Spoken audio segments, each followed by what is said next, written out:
Good afternoon, ladies, gentlemen, and girls. Thank you to Mr. Boetes Gresse for asking me to address you today and for introducing me. It is a privilege to be speaking to you all today. It was only 5 years ago that I sat in a hall like this one at the Wickham Collegiate School for Girls, attending the final prize giving of my school career. So it feels like I've come full circle, a very special feeling. Now, for those of you who don't know, I'm a Hilton girl, born and raised. I left my hometown in 2015 to pursue my Bachelor of Arts and Honours, both at Rhodes University, another small town. Some would say that living in a small town or village has limiting effects on a music career, that one is disconnected from the hubs where it's all happening. I disagree, which is the point of departure for my address today. Hilton, for example, I feel is just like a piece of music. Long, winding legato roads interspersed with fortissimo and pianissimo flower bushes. The timpani sounds of not quite dodged potholes, and the triumphant blasts of taxi horns.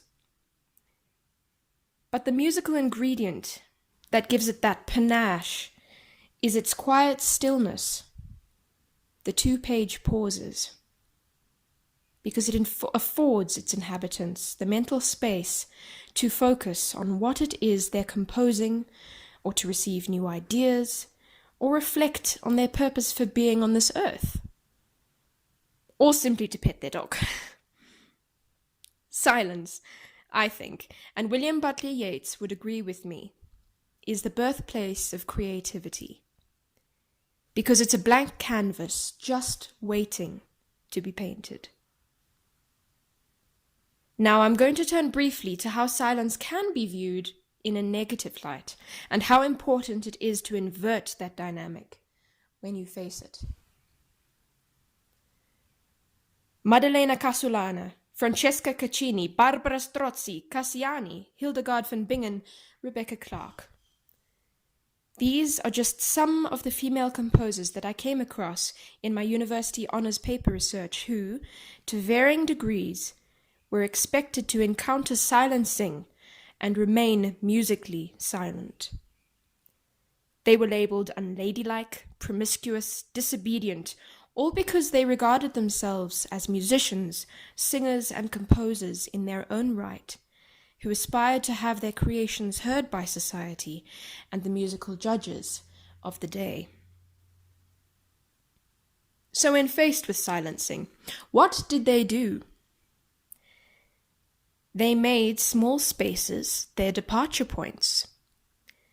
Their living rooms became evening soiree venues. Their brothers' and husbands' fame as pianists gave them access to musical stimulation and important music figures, and some, despite all odds, had their music published in formal, respected score anthologies, or studied at conservatoires and established themselves as actively performing or working singers, musicians, and composers. Luckily, we ladies sitting here today do not face that level of discrimination. Or do we? In June 2018, The Guardian UK published an article in which the Woman in Music project stated that of the estimated 1,445 classical concerts occurring across the globe, only 76 included a work by a female composer. That's 2.3%. And only one female composer, when there are thousands of ones in history and many contemporary female composers working today. In South Africa, 2 names I could drop would be Dr. Jean Zadel-Rudolph and Dr. Claire Loveday. I give you these facts, girls, not to depress you, but to inspire you to become part of a worldwide call to musicians, singers, composers, and conductors of all genders and ethnic groups, to honor and perform the work of female composers, and to bring their names to public attention. There is also a powerful, positive way to look at the lives and creative outputs of these female composers of the past. Despite all the nonsense that they faced under the umbrella of sexism, their work survived and made it into the music history books, thanks to the work of 1970s feminist musicologists and those continuing the work today.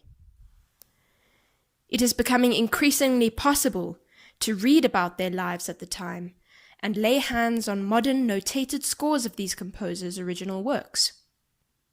And you can come and speak to me afterwards if you'd like to know where to look.